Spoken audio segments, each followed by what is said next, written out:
Va a estar bien, en mi casa, en el auto, de camino a donde sea, entre todo lo que hay que hacer. Ya por nada me preocupo y me siento bien seguro, porque cada día lo comienzo aquí en ruta. En ruta.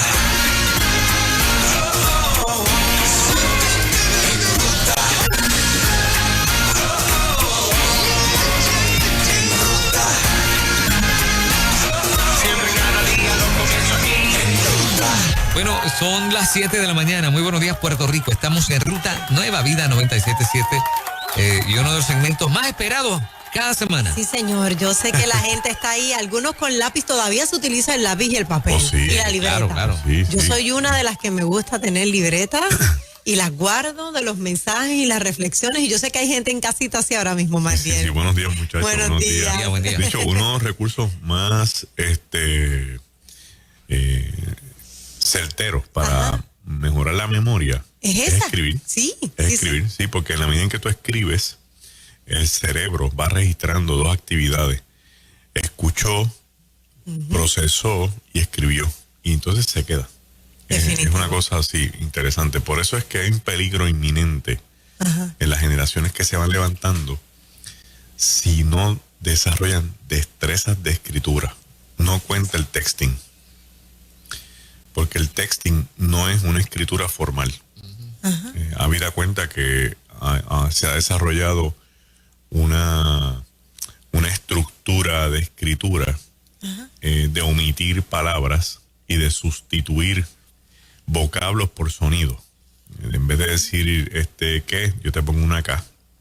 Exacto. Bien. Ah, sí. Entonces, pues, hay una deficiencia de la escritura, y aquí había una institución educativa hace unos años atrás que tenía un buen anuncio que decía que la forma en que tú escribes es la forma en que tú piensas. Y es delicado. Es delicado y un tema para más adelante, tú sabes, manejarlo, porque a la misma vez el individuo después no quiere leer porque la escritura y la lectura van de la mano. Entonces la persona deja de escribir, no quiere forzar su memoria. Más tú le preguntas ahora a un individuo cuáles son los números de teléfono de su papá, su mamá y sus hermanos de memoria. se lo saben. No te lo saben decir porque está en el iPhone, entonces tienen que, o en el Galaxy o lo que sea, y tienen que buscar la manera en Android de en la memoria. Yo lo tengo aquí. No, pero dime la memoria. Yo no me lo sé. No, yo sé, porque todos vamos camino a Yo no eso. me lo sé. Entonces uno tiene que forzar la memoria y hacer ejercicio de memoria. Y más cuando uno está entrando en edad. ¿Por a quién te refieres? No, cada cual habla de sí mismo. O sea, eso es... Más bien. Oye, no de ti, para. ¿Qué pasó ahí? ¿Qué pasó ahí? Ay. Más bien. No, pero es verdad que se Sí. muere. Es verdad que se muere. Uno entra en edad y también, aparte de la edad, está lo que se llama el stress aging memory. O sea, la pérdida de memoria temporera no es Alzheimer, porque tienes 1000 cosas encima. Te pasas desapercibido. Y después dices, adiós, tú me dijiste eso. Y no es que tengas Alzheimer, es que simplemente tienes 40 cosas en la cabeza y la memoria no te va a dar espacio para eso. Claro. Tema para pensar Definitivo. y para ver qué alternativas y estrategias podemos desarrollar. Bueno, en la mañana de hoy, yo quiero compartir con ustedes el tema de... un tema que hemos hablado antes, lo que pasa es que lo quiero traer desde otro ángulo. Y es el tema, uno de los temas que más se predica en la iglesia, ¿verdad? El Cristo que es capaz de calmar la tormenta. Y lo voy a traer porque estamos empezando un año y hay personas que piensan que con la entrada de un nuevo año pudiéramos tener un mejoramiento automático porque es un nuevo año. Y a lo mejor lo que tenemos es una extensión del año anterior. Y seguir trabajando con los mismos asuntos. Y este pasaje está en Marcos 4, versos de el 35 en adelante. Y dice que cuando llegó la noche, Jesús le dijo a sus discípulos, pasemos a la otra orilla. Como siempre hacemos, ¿verdad? En este segmento, damos algunos datos para que las personas conozcan un poquito más del texto bíblico. Ajá. ¿Dónde está Jesús cuando esto pasa? Pues Jesús está en la región de la Galilea. Galilea no es una ciudad, ni tampoco es una aldea, ni tampoco es un poblado, ni un conjunto de poblados. Galilea es una región que está compuesta por poblados, aldeas, comunidades y ciudades que están alrededor del lago. La otra pregunta es, ¿por qué si es un lago se le llama mar? Bien. Este cuerpo de agua es un lago, porque por definición es un cuerpo de agua atrapado por tierra. No tiene salida al mar. Tenemos, por ejemplo, el mar Mediterráneo, que tiene tierra por casi toda su circunferencia. Sin embargo, tiene salida al Océano Atlántico por el Peñón de Gibraltar, que es el estrecho que está entre España y Marruecos. Pero el mar de Galilea no tiene salida. Entonces, ¿de dónde la gente se saca este nombre del mar de Galilea cuando estamos hablando de un lago que está atrapado por tierra? Pues hay escritos que dicen que los ciudadanos oriundos de esa región, los naturales de esa región, al estar de frente a este cuerpo de agua y nunca en su vida haber visto ningún cuerpo de agua mayor, no lo ven como un lago porque ese cuerpo de agua tiene dos características que son del mar: viento y olas. Viento y olas. Entonces, de los que hemos ido aquí al lago de Oaxaca, al de Sidra, Carite, nos damos cuenta que eso está estático. Pero este cuerpo de agua de vez en cuando levanta olas por causa de los vientos, como si fuera un mar. ¿Oh, sí? Y entonces los oriundos le llamaron mar de Galilea. ¿Y eso se da en una época específica? Sí. Eso se da en la época cuando va saliendo octubre, va entrando diciembre, de otoño a invierno, que empiezan las fuertes lluvias en Israel, que es donde único llueve en todo el año. Oh, sí. Donde único llueve en todo el año es en esa época. Cuando vamos llegando ya, digamos, saliendo noviembre, empiezan grandes lluvias por cortos espacios de tiempo, pero son suficientes para llenar los embalses. Pero este cuerpo de agua tiene 3 nombres adicionales. En el texto bíblico usted lo va a encontrar que se llama el lago de Genesaret.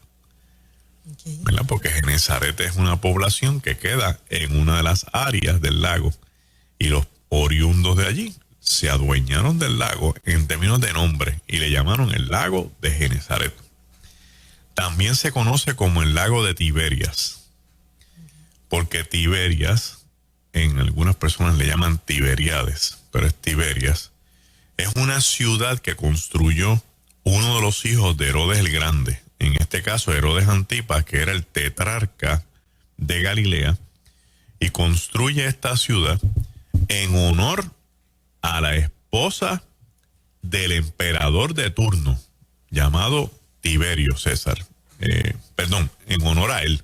La ciudad es honor a él. Él se llama Tiberio y la ciudad se llama Tiberias.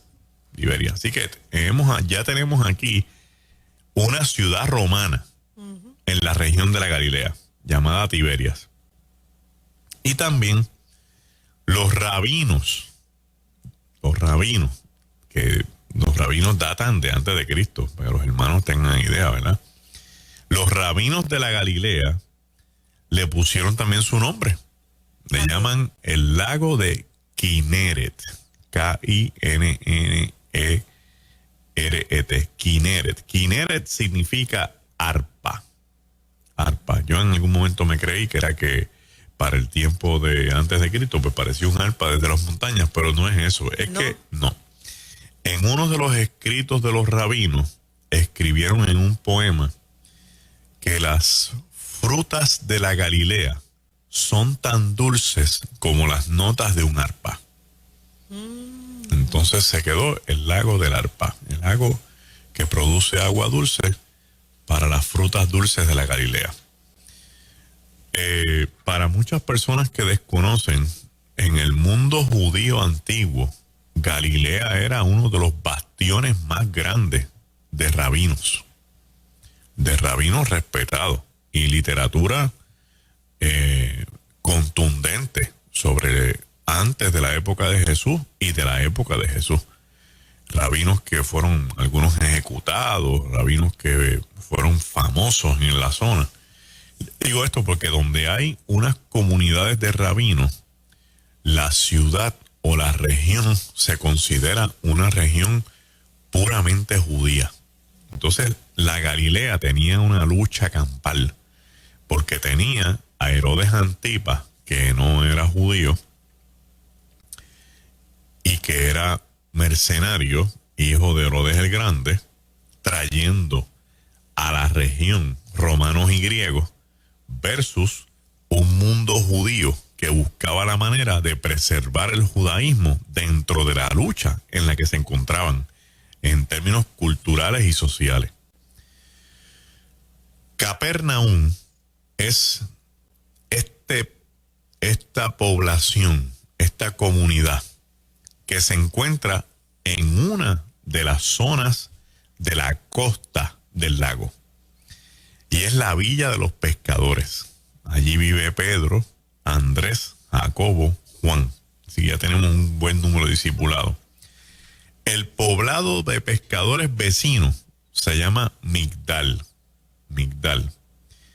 Migdal es famoso porque tiene pescadores famosos. Uno de los más famosos es el papá de María Magdalena. Por eso ella es de allí, porque ella se llama Miriam de Migdal. Miriam de Magdala. Después la Iglesia Católica pues le puso de nombre María Magdalena, pero su nombre original es Miriam de Magdala o Miriam de Migdal.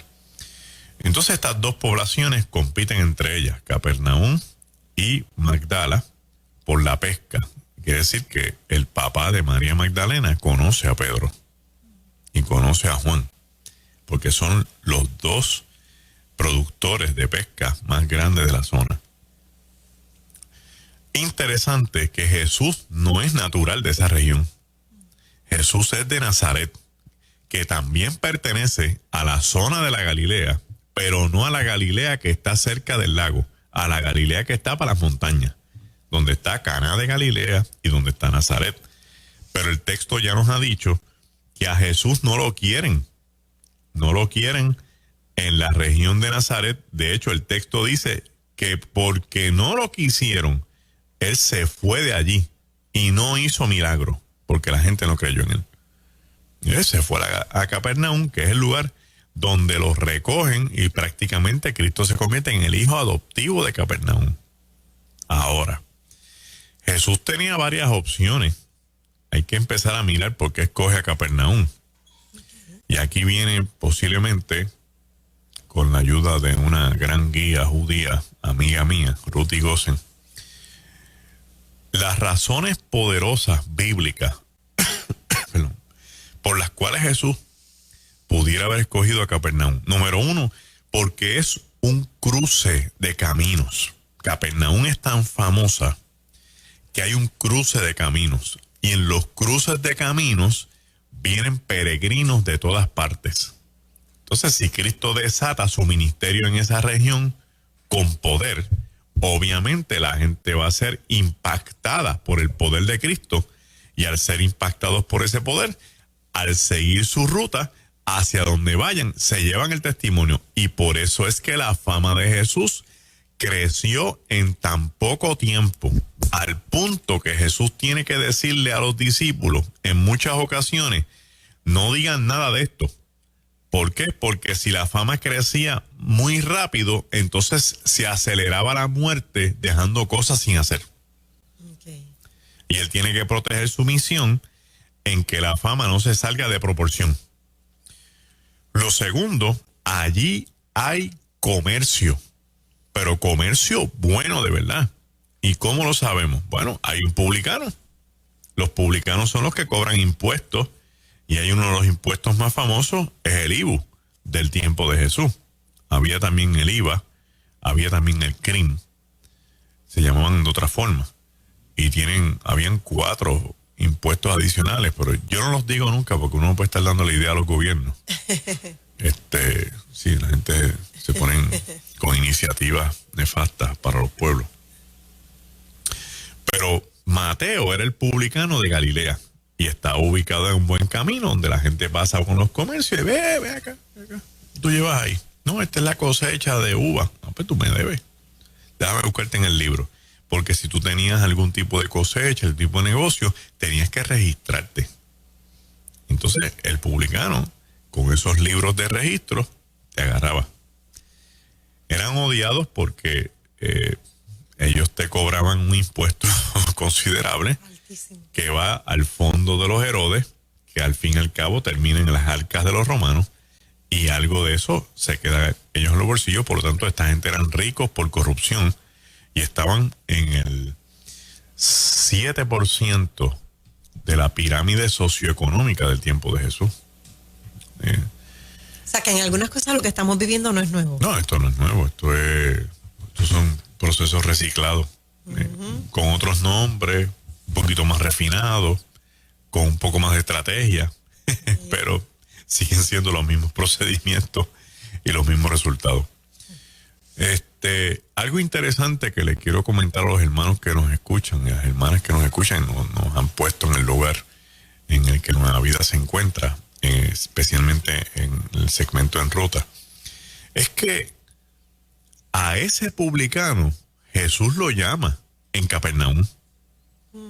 Jesús se le acerca y le dice, mira, sígueme. Y dice el texto, y dejándolo todo, siguió a Cristo por el camino. Pero es interesante pensar que aunque el texto no lo dice, la controversia que se tiene que haber desatado entre el discipulado al llamar a un hombre que le estaba estostuzando el bolsillo a Pedro, a Andrés, a Jacobo y a Juan. Entonces, Pedro le pudo haber dicho a Cristo, chico, pero entre tanta gente que hay para que tú llames, porque tú llamas a este que nos está atropellando económicamente. Y es que Cristo no se deja llevar por lo que nosotros pensemos, ni se va a dejar llevar por los criterios nuestros ni los prejuicios. Él tiene una agenda, él vio que Mateo era un discípulo potencial y lo llamó. Y gracias a ese llamado, hoy tenemos uno de los evangelios más completos. Entonces, lo otro es que en la región de Capernaum, Jesús se encuentra con un centurión que va a pedirle que le sane el siervo y que no tiene que ir a la casa. ¿Sí? Hay unas versiones nuevas, ¿verdad?, de que había una relación homosexual entre estas dos personas, el centurión y el siervo. Pero eso no es lo que dice el texto bíblico.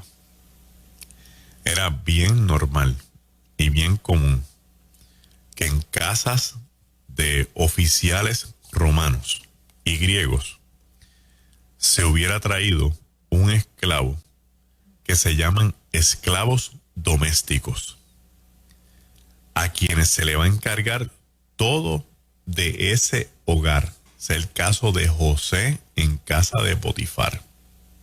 Ese es el caso de Daniel en la corte de Nabucodonosor. Bien. Y la familia empieza a adoptar este individuo como un miembro de la familia. O sea, los seres humanos tenemos la capacidad de amar una mascota como si fuera parte de la familia, y no podemos a alguien que nos sirve en la casa quererlo un poco más. Ese tipo de siervo y de esclavo se utilizaba para educar los hijos de esa gente. Y de ahí es que viene la palabra pedagogo, de ese esclavo que tenía una buena instrucción y se le entregaban los hijos. Ayúdamelos ahí, enséñales a sumar, a restar, a escribir. Y esto y lo otro. Imagínense qué clase de confianza. Y ese esclavo se enfermó. Si hubiera sido un esclavo común de trabajo en el campo, lo dejan morir porque van a sustituirlo por otro.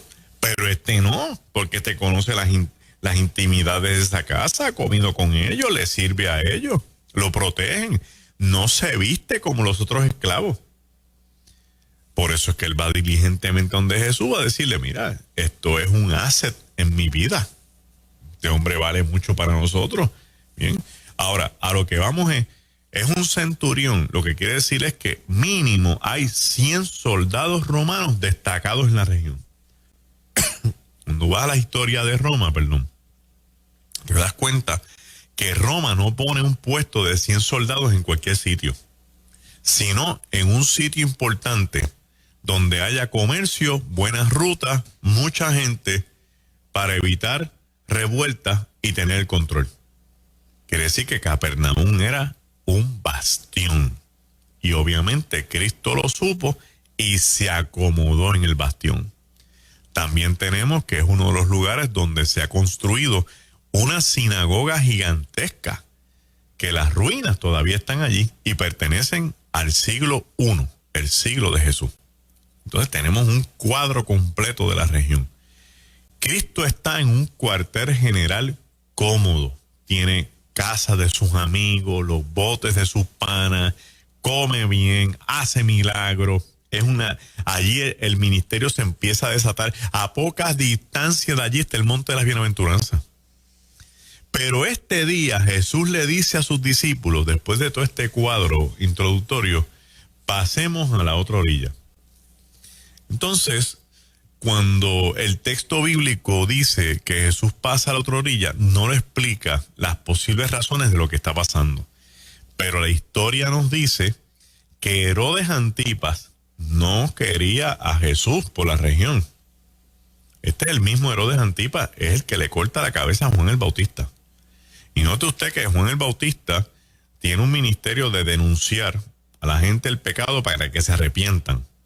Que no sé por qué hoy día han desdoblado esto y todo es amor y amor y amor y amor. Mire, si usted está en pecado tiene que arrepentirse, punto, acabó. O sea, esto es una norma bíblica, de verdad.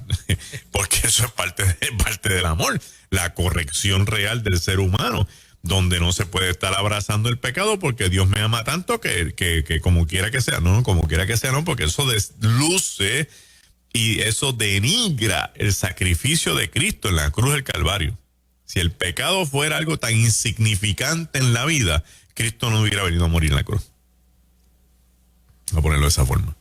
Así que Juan el Bautista tiene tremendo ministerio, porque él, antes de que Cristo muriera, denunciaba a la gente, si está mal, arrepiéntete, ven, bautízate y salte de esto. Pero en el caso de Herodes Antipas, le cayó encima para denunciar que se había llevado la esposa de su hermano. Dice, mira, tú eres un pecador de los más grandes porque tú te llevaste a la esposa de tu hermano, se llama Filipo, y la esposa se llama Herodías. Y a Antipas esto no le caía bien, pero lo soportaba porque sabía que Juan lo tenía el pueblo como profeta de Dios y no quería meterse con él. Entonces, de hecho, cuando le corta la cabeza, cuando manda a cortar la cabeza, hay un rey nabateo llamado Aretas el IV, que es al que se le construyó la tumba en Petra, que es lo que se llama el tesoro, eso es una tumba. Y la hija de él era esposa de Herodes Antipas. Y cuando él se entera que la hija ha sido humillada porque Herodes Antipas se trajo a la esposa del hermano y desplazó a la hija de él subió con sus tropas hasta un lugar llamado Escalafonte, desde Petra hacia Galilea, y con las tropas le dio, como decían antes en el argot deportivo, de pasta y queso a los ejércitos de Herodes Antipas. Y Herodes Antipas tuvo miedo porque los judíos dijeron, eso te pasó por ejecutar a Juan el Bautista. Y esa es posiblemente una de las razones por las cuales Herodes Antipas no quiso tocar a Jesús cuando Pilato se lo envió. ¿Bien? Sí, vamos ahí, ¿verdad?, amarrando cabos por todos lados. Entonces, Herodes Antipas dice, yo ya salí de Jesús, de Juan, pero ahora tengo a Jesús, a ver si lo arresto, ¿verdad? Y entonces evito un movimiento, porque hay que entender que no todo el mundo vio a Jesús como un predicador que sanaba gente y que traía un mensaje de salvación. La mayoría de la gente lo vio como un revolucionario que traía un movimiento que le iba a hacer daño al mundo judío, porque los romanos, cada vez que se levanta un revolucionario o un supuesto mesías o un supuesto profeta para traer una palabra que una al pueblo en contra del imperio, el romano castigaba al movimiento y castigaba a los judíos por permitir que se levantara ese tipo de personas. Por eso es que el Sanedrín trata por todos los medios de evitar que Cristo siga con su movimiento, porque le va a traer una crisis. Y por eso es que el Sanedrín plantea y dice en el texto bíblico, es mejor que se derrame la sangre de uno y no la de todo el pueblo. Antes de que continúe, en cuanto a Juan el Bautista, no había ni hubo antes de él o en su época alguien con ese tipo de ministerio. No, era único. Por eso que Cristo lo elogia y dice que no hay un profeta más grande que Juan. Bien. Pudo haber gente haciéndolo, pero la magnitud de Juan, de llevar gente al Jordán y bautizarlo, no hay recuento. Okay. No hay ningún recuento. Y su fama corrió. Y entonces Juan no solamente desata ese ministerio, sino que encima de eso, Juan también anuncia que viene el Mesías. Y lo reconoce cuando lo ve. Es aquí el Cordero de Dios que quita el pecado del mundo.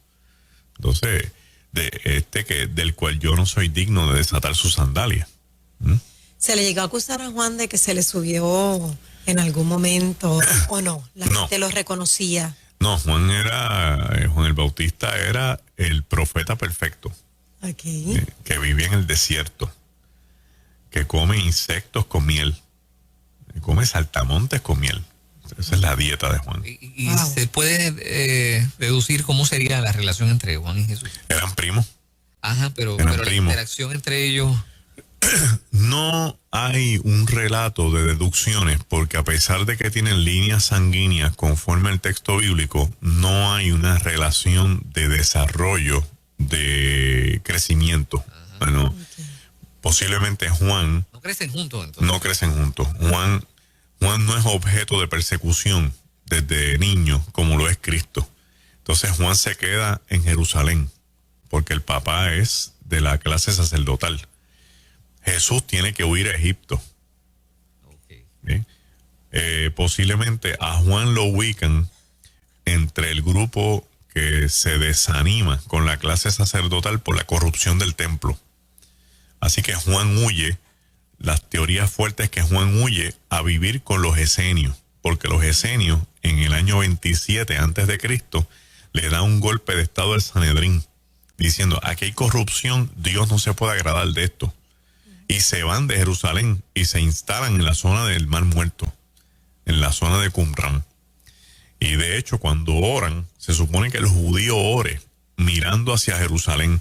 Los esenios decidieron orar dándole la espalda a Jerusalén, en señal de que nunca estaban de acuerdo y nunca iban a estar de acuerdo con un grupo de gente que, conociendo a Dios, fuera tan corrupto. ¿Bien? Entonces Juan el Bautista tiene tantas características de ese grupo que la gente lo asocia con ellos. Cristo no tuvo contacto con los esenios, porque Cristo se sentaba a comer con los pecadores y los esenios no soportaban eso. ¿Bien? Para la gente que le interesa el tema, el mejor libro se titula The Dead Sea Scrolls, los rollos del Mar Muerto. The Dead Sea Scrolls, escrito por Joseph Fitzmyer, un librote, pero vale la pena leerlo y usted se da cuenta de que Juan el Bautista hablaba de purificación y de arrepentimiento, porque eso es lo que hacían los esenios, que 2 veces al día se metían en una piscina de purificación, por si acaso pecaban. Y comían lo que come Juan, y vivían como Juan, y se vestían como Juan. Así que Juan viene de esta escena, y de hecho de donde Juan viene, del desierto, es de la región de los esenios, y del lugar del bautismo verdadero, que no es donde nos llevan hoy, porque hoy es un bautismo para una zona turística, pero el lugar del bautismo es tirando hacia la región de Jordania, que es más todavía con el desierto de Judea. Entonces, cuando Jesús le dice a los discípulos, pasemos a la otra orilla, posiblemente está combinando una misión con evitar ser arrestado antes de tiempo por las manos equivocadas. Entonces, mira, por ahí vienen tipas a arrestarme, vamos para el otro lado. Y allí nos encontramos con la gente de Genezaret. Y dice el texto que un día llegó a las costas de Genezaret y cuando lo reconocieron la gente salió corriendo. Y como eran tantos los enfermos, estos textos hay que volverlos a leer. Como son tantos los enfermos, le pidieron que por favor, que si no nos podía tener tantos, que por lo menos le permitía a los enfermos que le tocaran el manto. Y dice que Jesús dijo, no hay problema, por la compasión. Entonces la gente, todos los que tocaban el manto se sanaban. De ahí posiblemente la mujer del flujo de sangre tenía la idea de que tocando el manto se podía sanar. A eso iba, o sea, que ella no fue la única que recibió sanidad de esa manera. Que muchas veces se resalta como si hubiese sido la única, pero no, ya esto se había visto. Sí, está en el texto bíblico. Ajá. Está en el texto bíblico. Y dice que se fue de aquella región y todos los enfermos que estuvieron con él se sanaron. Pues en este caso, pues Jesús llega a Gadara, que es otra región que está también en los bordes de Galilea, que da hacia el área de las 10 ciudades grecorromanas, y algo así porque da para el este, yendo en dirección hacia Jordania. Y Jesús lo que hace es que le dice a los discípulos, vámonos para allá. Además, esas regiones las domina el hermano de Herodes Antipas, Herodes Filipo, que es más tranquilo, que no quiere el problema, y que Jesús en esa zona puede hacer lo que quiera, sin que lo estén velando y persiguiendo. Pero dice el texto que en la travesía se desató una tormenta. Entonces, que hemos hablado de este texto previamente, ¿verdad? Pero no lo hemos desmantelado como lo hemos hecho hoy. Las tormentas en la Biblia se miran de dos formas. De la forma del fenómeno natural físico o de la forma del fenómeno espiritual que quiere impedir que se cumpla con un propósito. Y ese es uno de los ángulos que quería traer en la mañana de hoy. Nosotros tenemos que estar bien claros, y a mí me preocupa en gran manera que la iglesia se haya desconectado sobre la existencia del mal. Estamos viviendo como si el mal no existiera. La vida que nosotros vivimos está constantemente en un debate entre el bien y el mal. Esa es la vida. Entonces quiere decir que el mal esto y lo otro y el bien aquello y parece que el mal está ganando. Déjeme refinar este asunto del bien y el mal. El mal, capitaneado por un ente que vivió en el cielo, destronado porque quería competir con Dios, tiene una sola agenda. El mal lo único que persigue es tratar por todos los medios posibles que el ser humano no alcance los propósitos de Dios para su vida. Eso es todo. Casi nada. Dios tiene unos propósitos contigo y el enemigo lo que quiere es que tú no los alcances. ¿Por qué? Porque si tú alcanzas el propósito de Dios con tu vida, tú terminas glorificando a Dios y el enemigo no quiere que el ser humano glorifique a Dios. Por eso es que hay salmos que hablan de la expansión del firmamento y de la gloria de Dios que se puede ver en la naturaleza, porque todo lo que existe le da gloria a Dios. Cuando tú lees el Apocalipsis y te encuentras en el capítulo 4, en el capítulo sobre el trono grande resplandeciente, ¿qué es lo que está pasando en ese trono? Que el que está sentado en el trono es merecedor de toda la gloria y la alabanza que pueda existir en el cielo y en la tierra. Y entonces tienes 24 ancianos sentados allí que representan los creyentes en Jesús que vienen de las vertientes del judaísmo y los creyentes en Jesús que vienen de la vertiente de los gentiles que forman la iglesia, haciendo que dándole gloria y honra y alabanza. Dice que 24 horas, o sea, todo el tiempo postrados ante él, poniendo sus coronas al frente, porque ese es el fin último por el cual el ser humano vive en esta tierra. Magdiel, cuando te refieres al mal, ¿te refieres a Satanás? Y todo lo que él representa. Bien. Y todo. El mal como tal no es un ente. No. El mal son todo el conjunto de acciones intencionadas que van dirigidas a tratar de impedir que Dios se glorifique. Eso. Entonces, hay tormentas que vienen desde ese punto de vista. El enemigo levanta figuradamente este fenómeno para traerle un impacto adverso a los discípulos. A Cristo no, porque Satanás no puede impresionar a Jesús. No lo hizo antes de morir en la cruz. Lo va a hacer ahora después de resucitado. De manera alguna que va a hacer nada de eso. O sea, Cristo vence a Satanás en el desierto, citándole la palabra. Escrito está. Y se acabó. Imagínate ahora, después de resucitado, que consolidó todo el poder en él.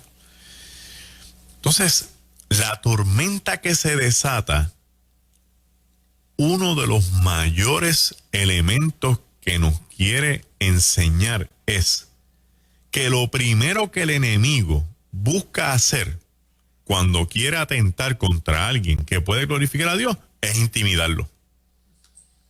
Tratar de sembrar el miedo. Porque el miedo es uno de los elementos que más paraliza y neutraliza al ser humano.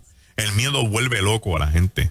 El miedo hace que usted tome las decisiones equivocadas. El miedo hace que la gente diga lo que no tiene que decir. El miedo hace que la gente actúe de la forma incorrecta. Y mire lo que pasó en la barca. Los discípulos se volvieron locos cuando vieron la tormenta. Era algo a lo que ellos estaban expuestos constantemente. Dice, mira, ahí viene una tormenta. Y entonces la intimidación que viene a consecuencia de lo que ven crea un impacto mortal. Pero en ese mismo punto quería traerle otro adicional. Satanás es experto en hacer que las cosas se vean como si fueran cuando no son. Porque es el padre de la mentira, y la mentira es algo que aparenta ser la verdad, para que la gente se lo crea. Y con eso neutraliza, intimida. Viene una crisis, va a pasar esto, va a caer un meteorito, va a haber una tercera guerra mundial, va a haber esto y lo otro. Y entonces la gente, esto es como las hormigas, corriendo todo el mundo a comprar cajas de agua, a comprar papel inodoro, a comprar yo no sé cuántas cosas en la desesperación, llena los tanques, aquello y lo otro. Y una cosa es tener una mente precavida y prevenir, y otra cosa es actuar en desesperación. Entonces los creyentes no podemos caer en esas trampas. No podemos caer. Ya yo estoy en un nivel donde para creer algo que venga del mundo lo estoy cogiendo con pinzas. Porque cada vez más me encuentro que la palabra es lo más certero que hay. Y que si tengo que agarrarme a algo, va a ser al texto bíblico. Porque el texto no me va a fallar. Y me va a decir las cosas como son. Y me va a proveer un sinnúmero de modelos de actitudes y de conducta dependiendo de las situaciones que me toquen vivir. Y ahí voy a descansar. Claro, la fe tiene que crecer, pero donde único la fe crece es en la prueba. Por lo tanto, la tormenta que viene de camino, que causa intimidación en los discípulos y desesperación, le va a aumentar la fe. Y ya Pedro le había dicho a Jesús, aumentanos la fe. Dice, no te preocupes que te va a aumentar. Porque el que camina con Jesús está expuesto a vivir pruebas y a vivir procesos. Y la fe va a crecer porque se va a dar cuenta que sea que la tormenta Cristo la deshaga, o sea que la tormenta te haga el barco en canto, al final siempre vas a llegar a la otra orilla. Me decía el pastor Gabriel Berríos de Sidra, que Geraldo de Ávila decía, si no llegas en el barco y se hunde el barco, llegas en el submarino. ¿Ves? Pues llegas por debajo del agua, pero vas a llegar. Porque aquí el target de Cristo era la otra orilla. No era navegar y pasarla bien. No era llegar seco con el viento, era llegar. Así que llegar es el objetivo. El proceso va a definir el nivel de fe en el que tú vas a crecer. Lo interesante aquí es que cuando estas cosas pasan, nosotros queremos resolverlo todo con nuestra fuerza y nuestra experiencia. Y los discípulos, yo imagino, con cubos sacando el agua del barco y amarrando velas y echando para aquí, tirando cosas y sobreviviendo. Y dije, esto no va para ningún lado, vamos a despertarlo. Y claro, aquí lo que hemos dicho en otras ocasiones, ¿verdad? ¿Cómo habló Jesús? Porque hay gente que yo he escuchado sobre este texto que ponen a los discípulos en una voz bajito.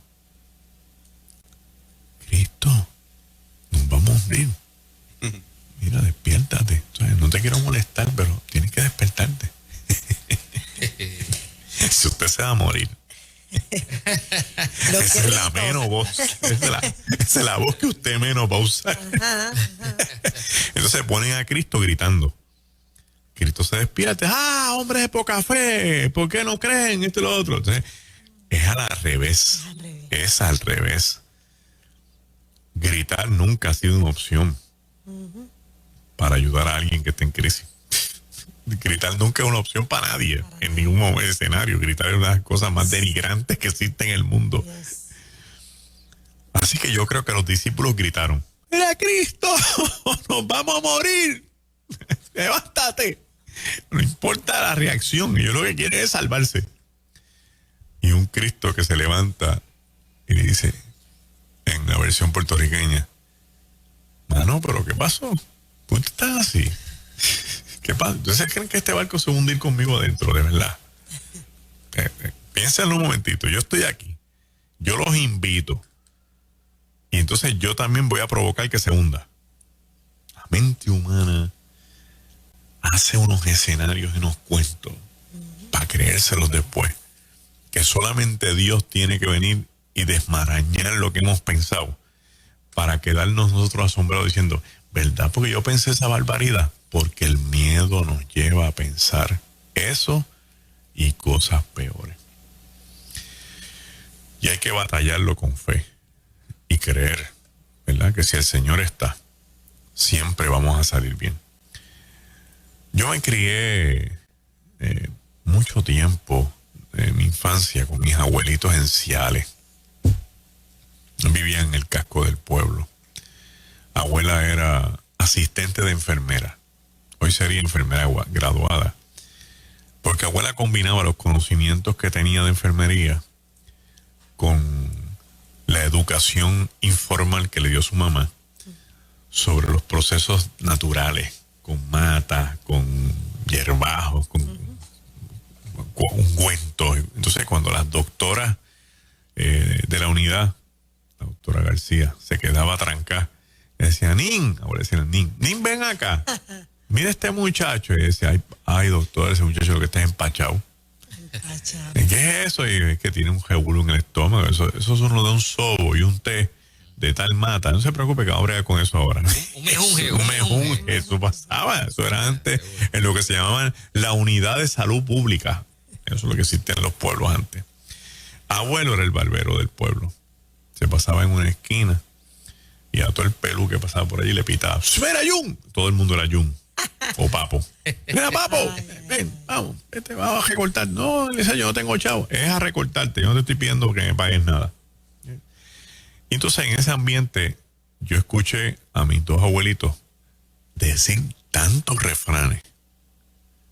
Y yo crecí con refranes. Y entre otras cosas siempre hablaban de aquello y de lo otro. Y uno de los que escuché en voz de mi tío, que también vivía allí, era: el que invita paga. Y se queda uno pensando, tú invitaste, tú pagas. Aquí, en el texto, ¿quién invitó a los discípulos a ir a la otra orilla? Fue Jesús. Pues Jesús es el responsable de que se lleve a cabo esto hasta las últimas consecuencias. ¿Por qué nos echamos nosotros cargas, luchas, situaciones que no nos tocan, si el Señor es el que te está invitando? ¿Por qué estamos sufriendo cosas que no tienen que ni siquiera ver con lo que Dios quiere hacer con nuestras vidas? Los discípulos tenían que crecerse en ese momento como nosotros tenemos que crecernos en otras cosas, mirando la tormenta y pararnos en seco y decir, bueno, aquí que nos invitó fue Jesús. Él se va a tener que ser responsable de esa tormenta que viene de camino. ¿Se sabía que venía tormenta? Sí, era predecible. Ajá. Y es una buena pregunta. ¿Por qué surgen tormentas en un lago como ese? Ajá. El lago genera por el sol un vapor. Ese vapor se empieza a levantar, se llama evaporación, obviamente. Y esa evaporación que se queda en el ambiente se queda atrapada con las nubes. Nubes frías que vienen de los montes de Siria, lo que se llaman los altos de Golán. Okay. Cuando las nubes frías chocan con la evaporación de agua del lago, se genera lo que se llama condensación. Y al haber esa condensación generan las grandes nubes cargadas de agua que desembocan en lluvias con vientos que se llaman tormentas en Galilea. ¿Y cómo se sabía? Porque no había los medios. Al ver las nubes venir de camino.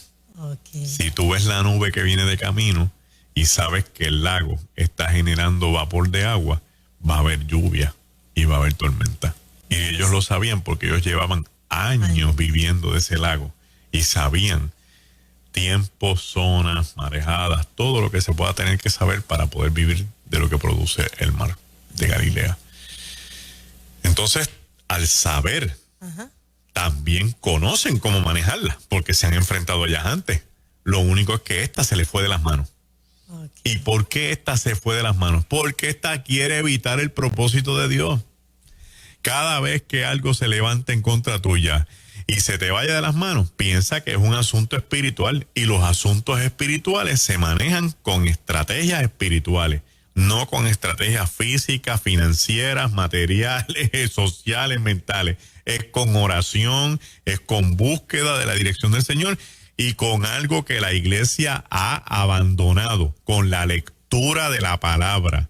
No es posible sobrevivir a las tormentas de la vida si no tenemos disciplina para leer la Biblia de vez en cuando. Es imposible que el creyente pueda sobrevivir si no saca un tiempito, aunque sea por las mañanas, a leerse un salmo, a leerse, qué sé yo, 2 capítulos de los Proverbios. Algo que te empiece a traer medicina para el alma, que te traiga opciones de pensamiento, que te produzca paz, porque aquí están los modelos que producen paz y armonía. Te estoy leyendo de nuevo el libro de Daniel. Te tengo que decir que yo digo, este individuo se mantuvo firme frente a 5 reyes hasta los 80 años y un poco más. Y se mete en un foso de leones, feliz de la vida, y dice, yo no voy a protestar, si esto es lo que me toca, esto es lo que me toca. Y Dios está con él hasta las últimas consecuencias y se gana la gracia de todos los emperadores a los que le sirve. Y tú ves esos modelos y tú dices, ciertamente el creyente que en este tiempo piense que tiene que abandonar sus principios, que tiene que desdoblar lo que cree para sobrevivir ante un Estado que trae corrupción y que trae el desdoblamiento de la sociedad, no está leyendo la Biblia. No está leyendo la Biblia. Se supone que los creyentes nos mantengamos firmes en nuestros principios, nuestras convicciones, y denunciemos lo que no está bien y prevalezcamos hasta las últimas consecuencias. No importa lo que esto traiga como consecuencia. Pero para eso hay que mirar las cosas como son. Los ataques espirituales existen y vienen camino a que tú no cumplas con los propósitos de Dios. Entonces Cristo se despierta. Toma control de la situación, porque si algo grande Cristo tiene es que toma control. Y al deshacer la tormenta, la palabra final de los discípulos, ¿quién es este? Que aún el mar obedece y los vientos le obedecen. Y termino diciendo, como diría mi amigo Carlos Pérez, pastor de la iglesia Casa de Pacto en Trujillo Alto, esa pregunta de los discípulos viene a consecuencia de entender que nosotros le servimos a un Cristo que nunca dejará de sorprendernos. Que Dios les bendiga en esta mañana. Palabra viva, como siempre, poderoso. Le servimos a un Cristo que nunca dejará de sorprendernos. Wow, qué lindo. Y muchas veces damos por sentadas las cosas. Sí, ¿Verdad que sí? así es. Y como dicen los americanos, take it for granted. Exacto. Pero el Señor siempre tiene una estrategia, Exacto. siempre tiene un plan, siempre tiene una salida. En estos días de empezar el año, nosotros en casa lo hemos visto como Dios sale por unas puertas que uno no sabía ni que existían. Exacto. Dice, ven acá, este Dios por dónde salió. Y uno tiene que, en vez de quedarse pasmado y plantado, crecer. Crecer. Para que en la próxima vuelta uno diga, no te preocupes, si hasta aquí nos trajo y no nos ha fallado, no nos va a fallar. No nos dejará. No nos va a dejar. Amén. Amén. Tiene que repasar este contenido en las redes sociales de Nueva Vida, pero también Magdiel está en las redes sociales. Ajá. Sí, nos puedes conseguir en el Galileo en Facebook, nos puedes conseguir en el Galileo en Instagram, nos puedes conseguir en magdielnarvaez.com o nos puedes conseguir en el galileo.org o llamarnos al 939-402-6081. Excelente. Muchas gracias, Magdiel. A ustedes, hermanos. Bendiciones. Bendiciones.